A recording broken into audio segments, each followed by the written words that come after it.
राज्य स्तरीय पर्यटन संवर्धन समिति के अनुशंसा पर मुख्यमंत्री के अनुमोदन के उपरांत आदिवासी राजवंश के इतिहास का गवाह पलामू के एकमात्र मेला को जिंदा स्वरूप दिया जाना सरकार की उपलब्धि में गिनी जाएगी।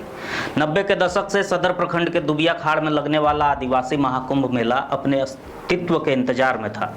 पलामू के दिग्गज राजनीतिज्ञ इंदर सिंह नामधारी ने राजस्व मेला के रूप में इसका शुभारंभ किया था, जिसका उद्देश्य था कि विकास संबंधी सरकारी विभाग मेला में सीधे स्थानीय आदिवासी मूलवासी को उनका लाभ मिले।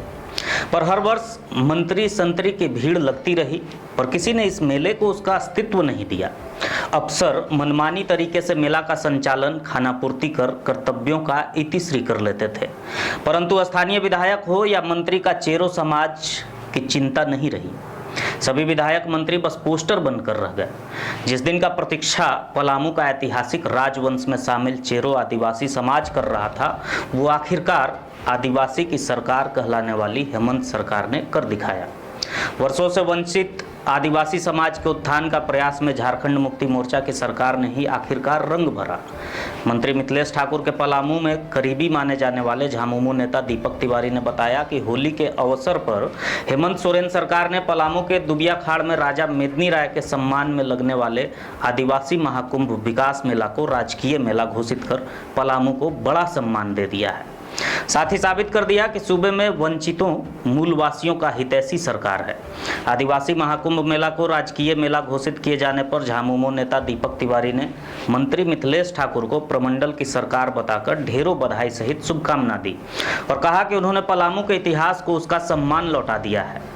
युवा नेता दीपक तिवारी ने स्थानीय जनप्रतिनिधियों पर कटाक्ष करते हुए कहा कि पिछले वर्ष से गढ़वा के विधायक होने के बावजूद भी मंत्री मिथिलेश ठाकुर का हम सब के आमंत्रण पर आने का सिलसिला शुरू हुआ तो दूसरे साल में ही मेला को राजकीय मेला घोषित करवाकर हमेशा के लिए जीवंत कर दिया।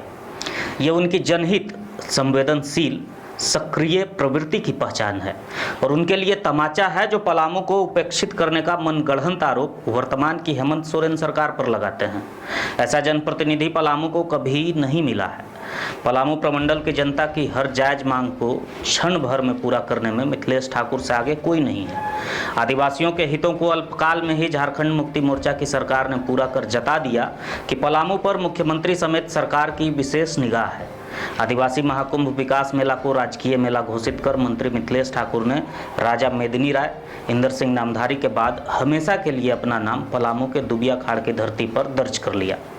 अब वो राज्य में मंत्री रहें या केंद्र में सर्वोच्च पद पर, दुबिया खाड़ का आदिवासी महाकुंभ उनकी हमेशा प्रतीक्षा करेगा।